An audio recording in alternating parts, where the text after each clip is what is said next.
Salut mes bien-aimés dans le Seigneur, c'est encore une fois votre bien-aimé Paul Ariel Malimtoto. Je suis serviteur de Dieu par sa grâce, comme j'ai toujours dit. Je ne suis que le fruit de ce que Christ a fait sur la croix de Golgotha.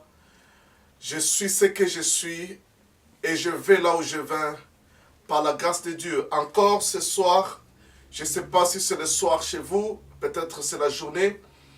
Mais ici, chez nous, c'est le soir.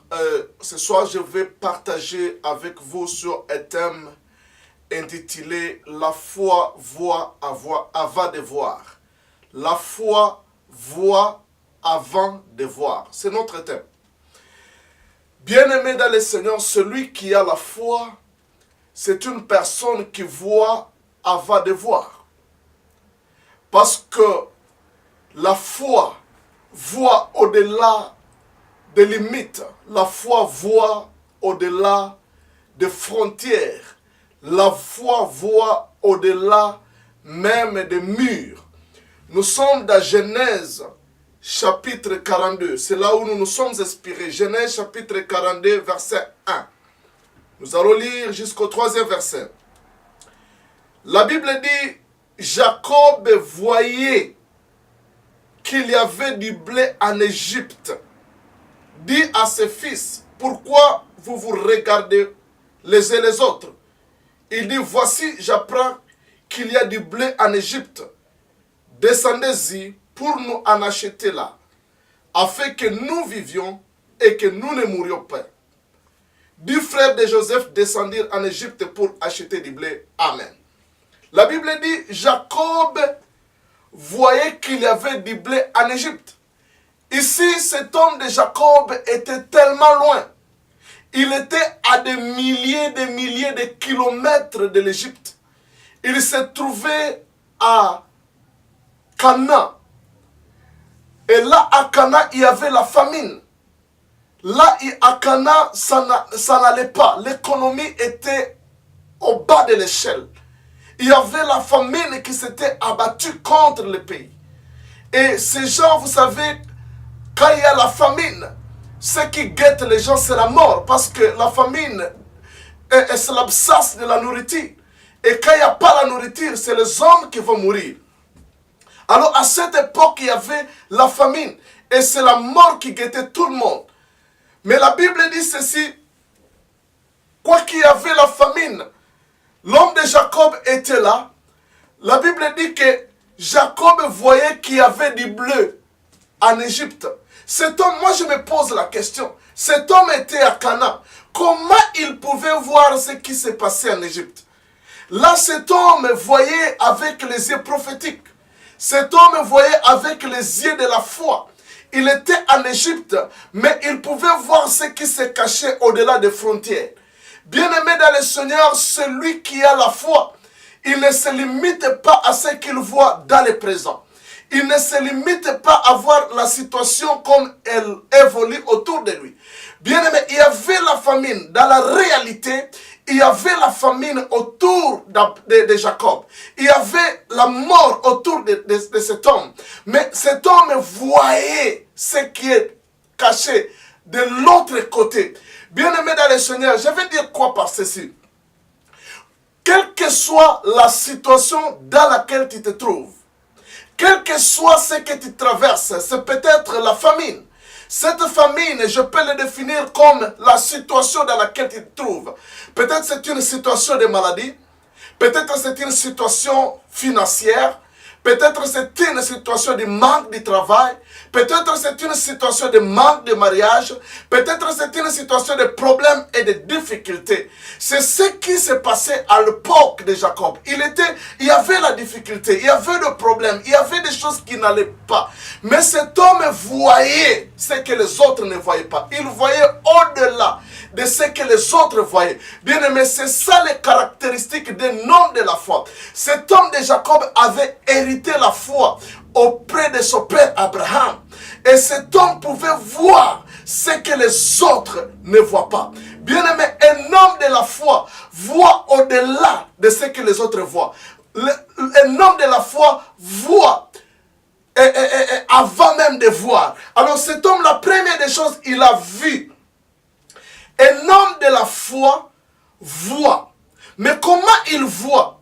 Il voit au travers de ce qui est écrit dans la parole. La Bible dit que nous devons avoir les regards plongés dans la parole de la prophétie. C'est-à-dire, bien-aimé, si tu es un homme de la foi, tu dois avoir tes regards dans la parole. Et ta parole, la parole de Dieu, te fera voir ce que tu n'as pas encore vu dans ta vie. Peut-être tu es malade, tu as besoin de la guérison. Dans la réalité, tu es toujours malade, mais la parole, quand tu plonges tes regards dans la parole de Dieu, la parole de Dieu te dit que tu es guéri. C'est-à-dire, tu as le regard dans la parole, tu vois la guérison là où la réalité te dit que tu es malade. Tu vois, la parole de Dieu dit ceci, que Jésus s'est fait pauvre pour que nous soyons riches. Donc toi, tu te vois riche, tandis que les autres voient dans la réalité qu'il y a la pauvreté. C'est-à-dire, la première des choses que tu devais savoir, dans ce contexte, la Bible dit que Abraham et Jacob voyaient qu'il y avait du blé. Abraham et Jacob voyaient au-delà, voyaient ce que les autres, il avait les yeux de l'aigle. Bien-aimé, je vais provoquer ta foi. Cessez de voir ce que les autres voient. Commence à voir selon les yeux de la foi. Or, les yeux de la foi est motivé par ce qui est écrit dans la parole. Ce que tu découvres dans ta lecture de la Bible, commence à te voir dans cette position. Quand les autres voyaient la famine, Jacob, lui, voyait du blé en Égypte. Et il dit ceci, Jacob voyait qu'il y avait du blé en Égypte, dit à ses fils, pourquoi vous regardez-vous les uns les autres? Jacob, lui, voyait le blé, mais ses enfants, les 11 fils de Jacob, ils se regardaient les uns et les autres. C'est l'attitude des gens qui n'ont pas la foi. Les gens qui n'ont pas la foi, ils ont le regard sur les autres. Donc, ils se regardent les uns les autres. Donc, cette attitude de se regarder les uns les autres, c'est une attitude de comparaison mutuelle. Donc, ils se comparaient aux autres. Quand quelqu'un n'a pas la foi, il va commencer à se comparer. La Bible dit, ils se regardaient les uns aux autres. Quand tu n'as pas la foi, tu vas commencer à regarder les autres. Tu vas commencer à jeter ta situation, la cause de ta situation sur une telle personne. Tu diras que si je souffre, c'est à cause de telle ou telle autre personne. Mais celui qui a la foi, lui ne regarde pas, il ne peut pas jeter son problème, la cause de son problème à une autre personne. La Bible dit que les enfants de Jacob se regardaient les uns les autres. C'est-à-dire qu'ils avaient les regards limités. Mais Jacob, lui, voyait ce qui se passait en Égypte tandis qu'il était à Canaan. Bien-aimé, par la foi, vois ce qui est loin. Mais quand tu n'as pas la foi, tu vas commencer à regarder ce qui se passe autour de toi. Tu vas commencer à voir la situation. Bien-aimé, les enfants de Jacob, leur foi était focalisée sur la situation et ils ne pouvaient pas créer les changements. Mais Jacob, lui qui voyait tellement loin, il a été capable d'amener des choses au changement. La première des choses, il faut voir. Si tu veux aller vivre dans le monde de la foi, il faut savoir voir ce que les autres ne voient pas. Deuxièmement, c'est là où je termine. Quand Jacob a vu, il a parlé. C'est comme ça que la foi fonctionne. Il faut d'abord voir. Tu n'auras jamais ce que tu n'as jamais vu. Si tu n'as jamais vu ce que tu désires dans la vision, si tu n'as jamais vu cette maison que tu désires, tu n'auras pas cette maison. Ne crois pas que tu auras un village que tu n'as jamais vu. Il faut d'abord voir avant de voir. Si tu désires un mariage, une femme, une vie, quelqu'un, il faut d'abord visualiser cette vie. La Bible dit, Dieu dira ceci à Abraham, élève tes yeux et regarde aux alentours. Tout ce que tu vois, je te le donnerai. Dieu ne te donnera que ce que tu as vu. Et il faut voir par la foi. La deuxième des choses, Jacob dit à ses fils, voici j'apprends qu'il y a du blé. Quand tu vois par la foi, au travers de la parole, cette vie, ces choses que Dieu t'a promis au travers de sa parole, il faut les déclarer. Ça, c'est la deuxième manière pour faire fonctionner la foi.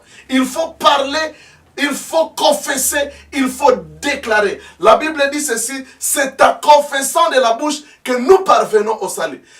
Cet homme a vu, mais il ne pouvait pas se limiter. Quand tu vois cette maison, commence déjà à déclarer que j'ai un villa. Si tu vois la guérison au travers de la parole, commence à déclarer la guérison. La Bible dit que le faible dit que je suis fort. Si tu vois, tout ce que tu découvres de la parole, il faut apprendre à les déclarer.